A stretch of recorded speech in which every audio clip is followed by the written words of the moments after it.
Fala pessoal, sejam todos bem-vindos para mais um vídeo recheado de informações da política, tudo o que acontece em Brasília você fica sabendo por aqui. Eu já peço para você se inscrever em nosso canal e ativar o sininho das notificações para você não perder nenhum conteúdo. Também é muito importante que você deixe o like nesse vídeo para que o YouTube entregue para o máximo de pessoas e, se possível, também compartilhe ele nas suas redes sociais. Tudo o que aconteceu de mais importante você vai ver a partir de agora. Primeira turma do STF condena Zambelli a 10 anos de prisão e perda do mandato. É isso mesmo. Por unanimidade, a primeira turma do Supremo Tribunal Federal condenou a deputada federal Carla Zambelli e o hacker Walter Delgatti pela invasão aos sistemas do Conselho Nacional de Justiça. Os ministros julgam no plenário virtual da Corte a acusação da Procuradoria-Geral da República pelos crimes de invasão ao dispositivo informático e falsidade ideológica. O colegiado seguiu o voto do relator ministro Alexandre de Moraes, que propôs a Carla Zambelli 10 anos de prisão em regime inicialmente fechado, perda do mandato parlamentar e inexigibilidade. Surge dedo duro da comitiva de Lula, o principal suspeito de vazar conversas de Janja. É isso mesmo. Quando se trata de PT é cobra engolindo cobra. Ninguém confia em ninguém. Lula demonstrou muita irritação ao vazamento da fala de Janja, que teria irritado Xi Jinping. Janja criou constrangimento ao pedir palavra para falar com Xi Jinping sobre os efeitos do TikTok no Brasil que ela considera nocivos. Até mesmo a primeira-dama da China, Peng Liyuan, teria ficado irritada por considerar a fala de Janja desrespeitosa em relação a Xi Jinping. A situação causou mal-estar na enorme comitiva que viajou para a China bancada pelo dinheiro público. Lula reagiu com irritação ao vazamento e demonstrou isso publicamente, questionando quem teve a pachorra de vazar a conversa de um jantar muito confidencial e pessoal. Segundo Mônica Bergamo, o presidente e a primeira-dama desconfiam inicialmente de duas autoridades que estavam no jantar que poderiam ter vazado a conversa, ambos ministros. De acordo com relatos, a suspeita compartilhada por diversos integrantes da comitiva acabou funilando no nome do ministro da Casa Civil, Rui Costa. O ministro, que está em trânsito voltando para o Brasil, nega veementemente a informação. Segundo integrantes da comitiva, Costa tem um histórico de bombardear a primeira-dama nos bastidores, a ponto de episódios de desentendimento entre os dois já terem chegado à imprensa de forma a colocá-la em uma posição depreciativa. O pau tá comendo nas entranhas do chiqueiro, tomara que piore. Enquanto isso, o Congresso reage à tirania do STF e avança com PEC para limitar abusos do Judiciário. É isso mesmo. Após mais uma interferência autoritária do Supremo Tribunal Federal contra a vontade soberana da Câmara dos Deputados, parlamentares articulam com força uma retomada da chamada PEC das decisões monocráticas, uma proposta que visa pôr freios aos superpoderes concedidos a ministros não eleitos e que hoje se arrogam o direito de governar o país. Hugo Mota agiu, enfrentou o Supremo e entrou com uma ação no STF para suspender a ação do golpe contra o Bolsonaro, contra o Ramagem e para fazer valer a decisão da Câmara, a votação da Câmara dos Deputados. Então para aí tudo o que você está fazendo, porque isso aqui é urgente, mostra uma mudança de postura do Hugo Mota. Nesse nosso encontro de hoje, eu vou te mostrar duas coisas. Primeiro, como que o Mota agiu para enfrentar o STF para defender a Câmara dos Deputados. E segundo, se isso vai dar certo ou não. Vai funcionar? E você vai ficar abismado ao ver como os ministros do STF não se aguentaram. Como sempre, eles já foram para a imprensa para comentar o contra-ataque do Mota e adiantar sua própria decisão para a imprensa. Vamos então para o primeiro ponto. Olha aqui essa matéria da CNN explicando o que aconteceu. Olha aí. Hugo Mota aciona a STF e pede respeito à decisão de deputados sobre Ramagem. O que foi que o Mota fez exatamente, Deltan? Olha, ele não recorreu diretamente da decisão da primeira turma do STF que mandou prosseguir a ação do golpe contra o Ramagem e o Bolsonaro. Não. O Mota entrou com uma ação constitucional chamada de ADPF, que é a Arguição de Descumprimento de Preceito Fundamental. A ADPF é uma ação utilizada quando algum ato do poder público viola preceitos fundamentais da Constituição. Nesse caso, quem está violando é o Supremo e o preceito fundamental violado é a competência, é a atribuição da Câmara, são as suas prerrogativas e atribuições exclusivas. E antes de seguir aqui, mostrando para você o que o Mota pediu, eu quero mostrar o que diz a Constituição no artigo 49, inciso 11. Olha aí, artigo 49. É da competência exclusiva do Congresso Nacional, inciso 11, zelar pela preservação da sua competência legislativa em face da atribuição normativa de outros poderes. Ou seja, a Constituição muito expressamente deu ao Congresso Nacional o poder de defender a própria competência legislativa diante de outros poderes. Esse artigo da Constituição é absolutamente inconfundível diante de atropelos, de violações dos outros poderes, como feitos pelo STF nesse caso, mas também de forma recorrente, com ativismo judicial. O Congresso deve zelar pela sua competência legislativa. Ele tem que dizer, olha, nisso aqui você, STF, você, Lula, não podem se meter, porque essa decisão aqui é minha e não sua. E a decisão de suspender ou não o processo do golpe é soberana da Câmara, que decidiu, aliás, por uma votação muito expressiva. Foram 315 votos contra apenas 143 votos.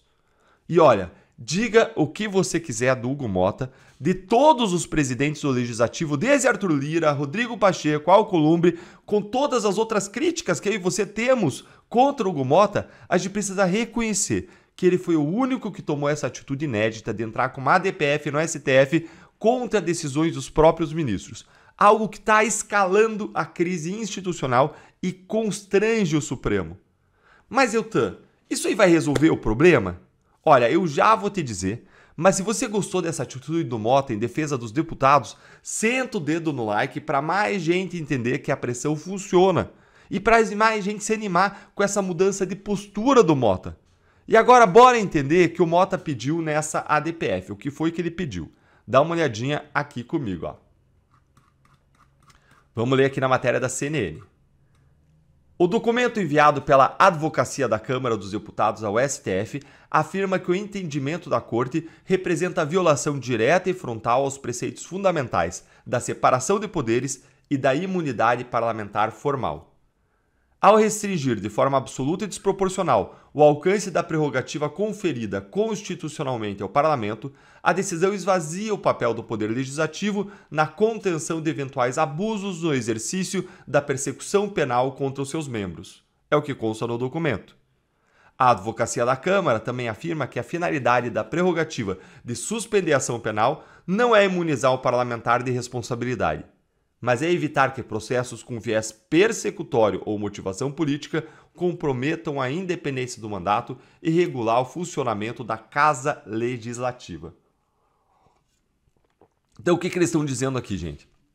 Eles estão dizendo, e eles estão certíssimos, isso aqui é corretíssimo, que a postura do Supremo, ao impedir a suspensão da ação do golpe que foi decidida pela Câmara, viola a separação de poderes. É claro que viola, porque cada um tem sua esfera de competências e atribuições, e o Supremo está atropelando a do Congresso. E mais, está dizendo que isso viola a imunidade parlamentar prevista na Constituição e essa prerrogativa da Câmara de suspender ações que possam ter um cunho político, persecutório do Supremo contra parlamentares. Isso atrapalha, isso interfere no funcionamento da Casa Legislativa. E estão certíssimos. É exatamente por isso que a Constituição previu a possibilidade da Câmara suspender a ação penal contra um deputado. E essa atribuição ela não poderia ser melhor aplicada do que na ação do golpe, porque é uma verdadeira farsa jurídica, um teatro judicial protagonizado pelo Supremo, em que todo mundo já sabe o resultado final, porque os próprios juízes já condenaram todos os réus antecipadamente da imprensa, dizendo como que eles vão julgar esses réus. E agora que você já entendeu o que aconteceu, vamos para o segundo ponto. Deltan, essa medida aí vai resolver o problema? Olha, eu sei, e você vai saber a resposta a isso aqui, tá? Porque, adivinhem, os ministros já foram para a imprensa pré-julgar esse caso também, pré-julgar a DPF, dizer como que eles vão decidir. Deltan, mas isso não é proibido por lei? Sim, isso é proibido por lei. Mas é proibido por lei por quê? Porque viola a imparcialidade. Veja só, eles já estão dizendo qual é a decisão antes de ler a ação, antes de ver os argumentos, antes de ouvir as partes, e eles já estão antecipando isso. Como que você vai esperar uma decisão imparcial dos ministros quando eles já dizem como eles vão decidir antes da ação tramitar? Isso tem que revoltar a gente por si só. E mais, finge a surpresa. Eles disseram que a ação do Mota não vai prosperar. Olha que coisa absurda que saiu aqui no jornal O Globo. Ministros do STF não veem chance de recurso da Câmara sobre Ramagem prosperar e apontam ação inadequada. Ação inadequada? Alguém tem que falar para eles quem é que está praticando ações inadequadas.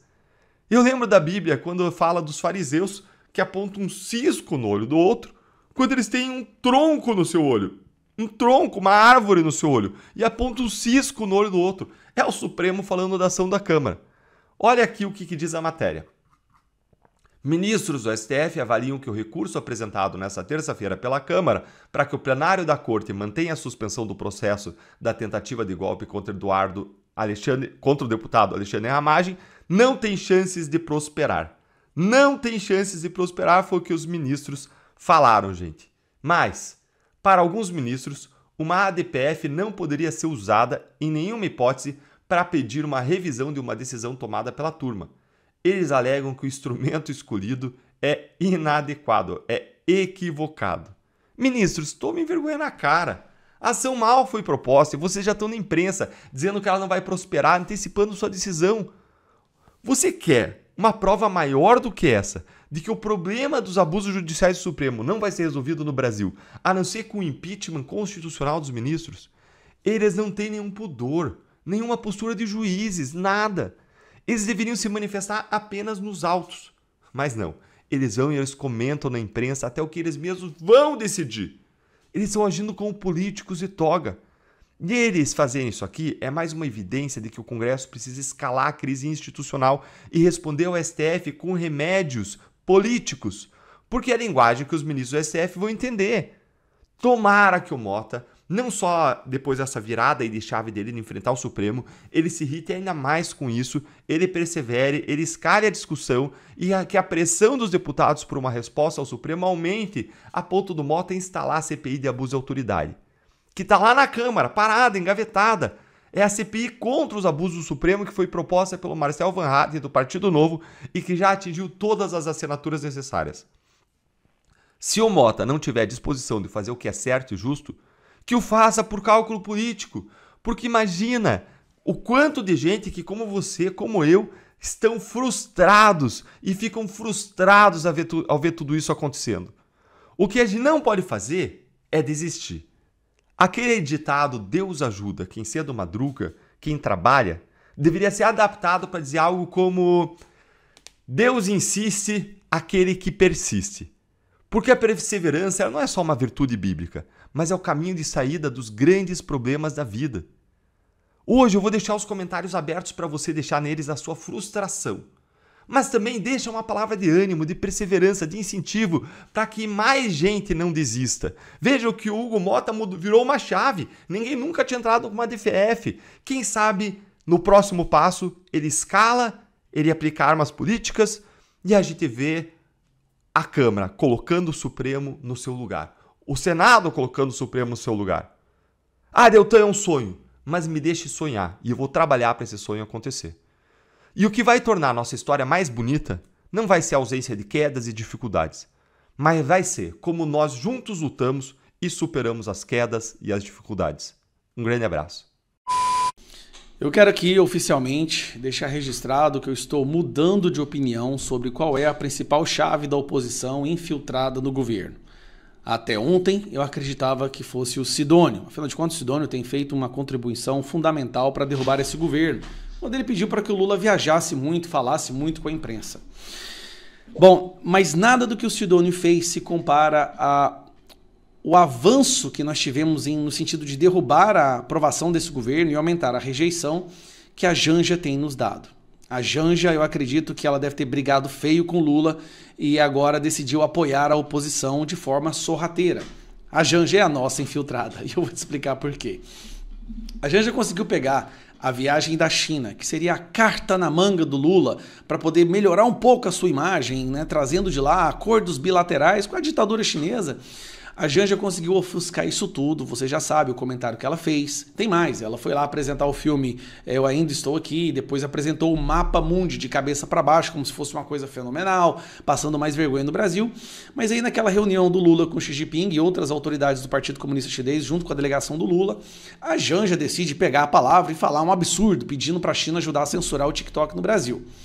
Lula tem que sair em defesa dela e nessa tentativa de defender ele admite que quer censurar o Brasil usando as mesmas técnicas do Partido Comunista Chinês. Então já pegou muito mal isso daí. Mas assim, pior ainda é a ruptura que a Janja está causando dentro do grupo, do núcleo duro ali em torno do Lula. Porque um dos ministros vazou a conversa e isso deixou o Lula, assim, não vou usar a palavra certa, mas ele deixou muito, muito bravo. E isso está saindo na imprensa. A Janja hoje está causando uma briga dentro do PT, porque o PT não aguenta mais a Janja. Gente, tratando aqui do que vai acontecer a partir deste episódio, esse incidente, chamemos assim, né, como o Valdo, que é dono da reportagem, classificou, esse incidente reforçou para o Lula uma percepção que a gente já tinha até trazido aqui, numa reportagem que, sinceramente, quando eu publiquei, houve uma repercussão amplíssima de algo que até as paredes sabem em Brasília. O ataque à primeira-dama, as críticas à primeira-dama são internos.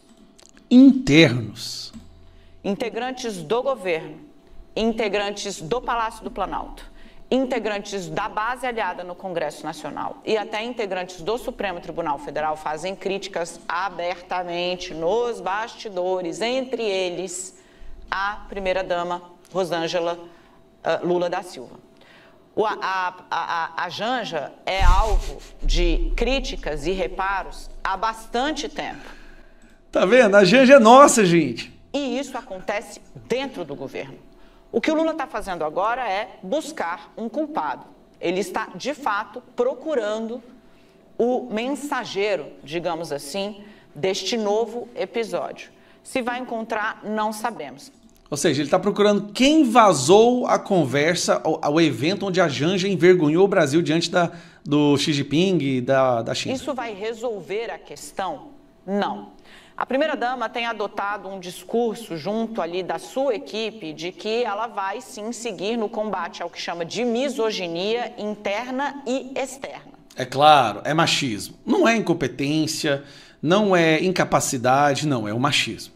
A grande questão talvez seja aí de fato regulamentar qual é o papel institucional em momentos institucionais desta figura, que tem uma atuação diferente. Talvez, mal comparando aqui, alguém que tenha buscado um papel de formulação semelhante, seja Ruth Cardoso. Mas os tempos eram outros e a formulação, a forma, o modo de atuar era outro. A Ruth não envergonhava o Brasil como a Janja envergonha e ainda, a Janja gasta milhões e milhões do nosso dinheiro para viajar ao mundo envergonhando o Brasil. Também. A primeira-dama mistura dois ingredientes atual, né? Bastante barulhentos.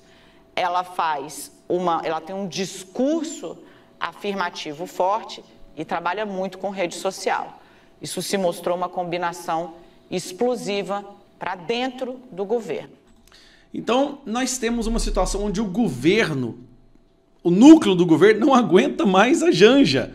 A Janja não conseguiu contribuir em nada. As últimas pesquisas mostram uma rejeição de 58% da Janja. E aí, parece que o Lula descobriu quem foi que vazou a conversa.